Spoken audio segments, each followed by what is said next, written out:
Best health packages up to 80% discount. Tirumala Diagnostics. ఓం శ్రీ గురుభ్యో నమ. ఓం శ్రీ మహాగణాధిపతయ నమ. శ్రీమాత్రే నమ.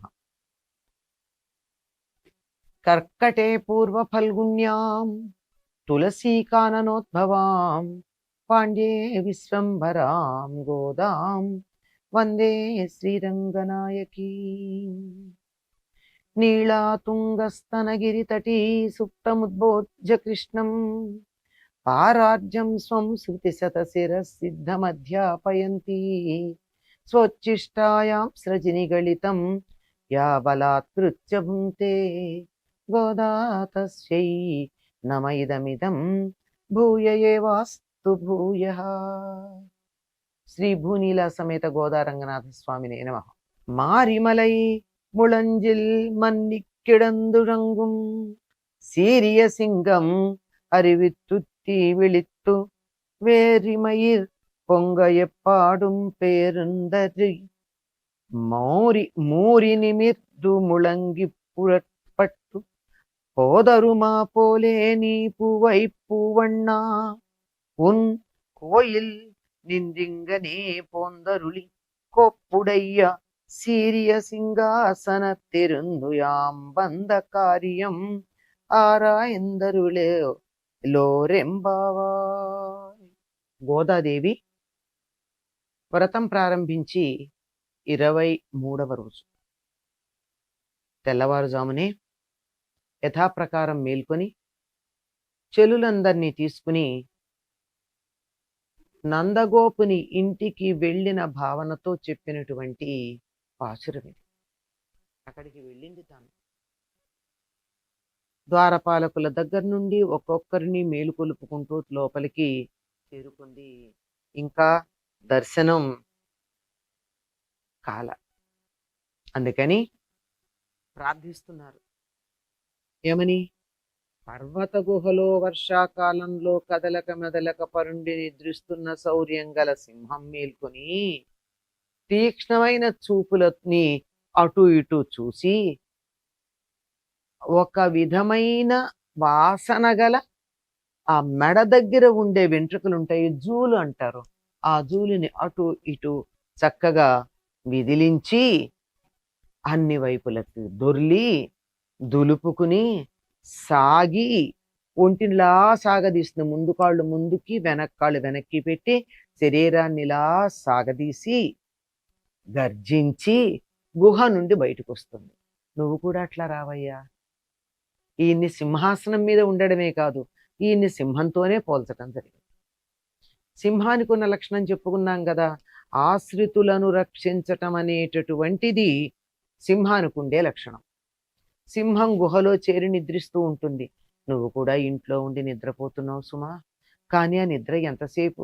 నువ్వు ఇంతంతసేపు నిద్రపోవడం ఏమన్నా భావ్యంగా ఉన్నదా? ఆ సింహం ఎలాంటిది? శౌర్య రాశి, పరాక్రమం అంతా ఒక్క చోట రాశీభూతమైనటువంటిది. కృష్ణుడిలో కూడా అదే లక్షణం ఉంది.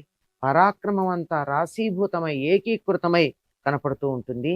ఆ సింహం లేచాక ఏం చేస్తుంది? వెంటనే గబగబా బయటికి రాదు. ఒళ్ళు విరుచుకుంటుంది, సాగుతుంది, జూలు విదిలిస్తుంది, అన్ని పక్కల పరికించి నెమ్మదిగా వస్తుంది.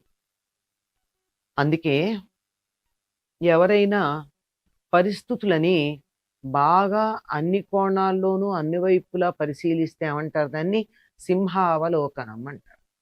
అంటే సింహంలాగా చూడడం. అంటే అన్ని పక్కలకి మొత్తం అంతా కూడా ఒక్కసారి అలా చూసిందంటే మొత్తం అంతా ఎక్కడ ఏమవుతోందో సమస్తం తెలిసిపోతుంది. ఆ విధంగా ఆ పరిసరాలని, వాతావరణాన్ని అంతటినీ తనకి ఎలా ఉంది, అనుకూలంగా ఉందా, ప్రతికూలంగా ఉందా అని జాగ్రత్తగా గమనించేటటువంటి లక్షణం సింహానికి ఉంటుంది. ఒక అధికారికి కూడా అలా ఉండాలి. సరిగ్గా పర్యవేక్షణ చేయకపోతే ఇబ్బందులకు లోనయ్యే ప్రమాదం ఉంది. కనుక అలా పరిశీలించి ఆ రంగంలోకి దూకుతున్నాను అని చెప్పడానికి మెడకున్నటువంటి జుట్టుని జూలు అంటారు. అదొకలాంటి మదపు వాసన ఉంటుంది. ప్రతి జంతువుకి, అంటే మనిషికి కూడా సుమా, వాటికి సంబంధించి ఆరోగ్యకరంగా ఉన్నప్పుడు వాటిదైన ఒక వాసన ఉంటుంది. సింహానికి ఉండేటటువంటి వాసన జంతువులన్నిటికీ చాలా ఆ దాని ఉనికిని తెలియజెప్పేటట్టుగా ఉంటుంది. అటువంటి వాసన ఎక్కడ ఉంటుంది దానికి? జూలులో ఉంటుంది. అంటే మెడ దగ్గర ఉండేటటువంటి జుట్టు. దాన్ని ఒకసారి విదిలించిందట. అలా విదిలిస్తుందట. అలా విదిలించి సాగి అప్పుడు గుహలో నుంచి బయటకు వస్తుంది.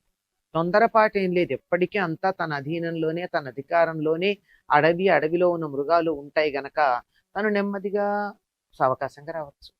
తొందరపడాల్సిన పని లేదు. అటువంటి ధైర్యం ఉంది కనుక నెమ్మదిగా అలా ఏ విధంగా వచ్చిందో సింహం అట్లా నువ్వు లోపల నుంచి బయటికి రా. అది సింహం రంగు వేరు. నువ్వెలా ఉంటావు? అతసీ పుష్పవర్ణం అంటే నల్ల అవిసె పువ్వు. నల్ల అవిసె పువ్వులు చాలా మృదువుగా ఉంటాయి, పెద్దవి. సాధారణంగా వాటితో ఎప్పుడో కార్తీక మాసంలో తప్ప పూజ చెయ్యరు. అటువంటి అవిసె పువ్వు నల్లది ఉంటుంది. నల్ల అవిసె పువ్వు అంటే ముదురు ఊదా రంగులో ఉంటుంది. దూరానికి నలుపుగా అనిపించేటటువంటి, వెలుగు ఎదురుగా పెడితే అందులో ఊదా రంగు కనిపించేటటువంటి రంగు. ఆ వర్ణంతో ప్రకాశిస్తూ ఉంటాడు. అతసీ పుష్ప సంకాశం అంటారు. అతసీ పుష్పం అంటే నల్ల విషం. మెత్తగాను ఉంటుంది, మిలమిల మెరుస్తూనూ ఉంటుంది, ఆకర్షణీయంగానూ ఉంటుంది, మందంగానూ ఉంటుంది, సుకుమారంగా కూడా ఉంటుంది. కోసిన కొంచెం సేపటికే దాని మీద ఉండేటటువంటి ఆ మెరుపు లాంటిది ఉండదు, అంత నాచు. అటువంటి అతసీ పుష్పంలాగా ప్రకాశించేటటువంటి వాడ, నల్ల విష పువ్వులాగా ప్రకాశమానమైనటువంటి వాడ, రావయ్యారా, బయటికి రా. ఎంతకాలం లోపలుంటావు? మాకు దర్శనం ఇవ్వాలి కదా, నీ కోసం మేము ఎదురు చూస్తున్నాం కదా. నువ్వెలా రావాలి? కోవెల నుండి కొలువు కూటానికి విచ్చేసే మనోహర మహిత సింహాసనాన్ని ఎక్కి మా కార్యం ఏమిటో తెలుసుకుని మమ్మల్ని మన్నించి మా పని నెరవేర్చవలసింది. నిన్ను ఒట్టినే చూసి వెళ్ళడానికి రాలేదు మేము. నిన్ను చూడటంతో పాటుగా మా కోరిక నువ్వు తీరుస్తావని వచ్చాము. దర్శనమిచ్చి మా కోరిక తీర్చు. గుహలోంచి బయటకు వచ్చినట్టు వస్తూ అంటే నీ భవనం నుంచి, నీ ఇంటి నుంచి ఇక్కడికి వచ్చి సభలో కూర్చుని ఈ రమణీయమైనటువంటి సింహాసనాన్ని అధిష్ఠించి ఎందుకు వచ్చారు అని మమ్మల్ని అడిగి మా పని ఏమిటో తెలుసుకోవాలని అడుగుతున్నాం. తెలుసుకున్నాక చేయకుండా ఉండడు కనుక ముందు తమ పని ఏమిటో చెప్పాలి. ఎందుకు వచ్చారు వీళ్ళు? ఇప్పటి వరకు చెప్పింది ఒకటి, ఇంకా తర్వాత వాళ్ళు చెప్పబోయేది ఒకటి. మధ్యలో పరమాట ఎత్తట్లేదు. ఆ తర్వాత వస్తుంది ఎందుకు ఎత్తట్లేదో తెలుస్తుంది. ఆ మాట ఎందుకు మాట్లాడటం లేదని. ప్రారంభమేమో పర కోసం వస్తున్నామని చెప్పారు. ఇప్పుడు దాని ప్రసక్తి లేకుండా మాట్లాడుతున్నారు. వీళ్ళ ప్రయోజనం మరేముందో అది తెలియాలి అంటే మరి గోదాదేవి చెప్పేదాకా మనం ఆగాల్సి ఉంటుంది.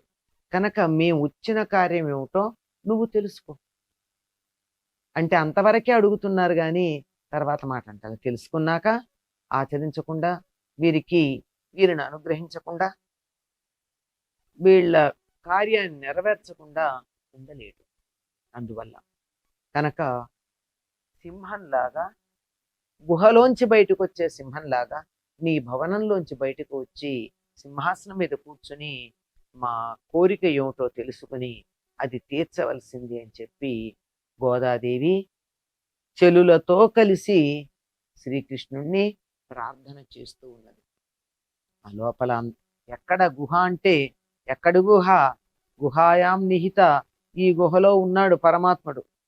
ప్రతివారికి తమ దైవం తమ గుండె గుహలోనే ఉన్నాడు కనుక అక్కడి నుంచి బయటకు వచ్చి మమ్మల్ని కాపాడవలసింది, మా కోరిక వినవలసింది అని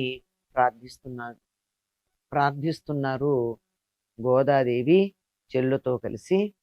స్వోచ్చిష్టమాలికా బంధ గంధబంధురజిష్ణవే విష్ణు చిత్తతనూజాయై గోదాయై నిత్యమంగళం.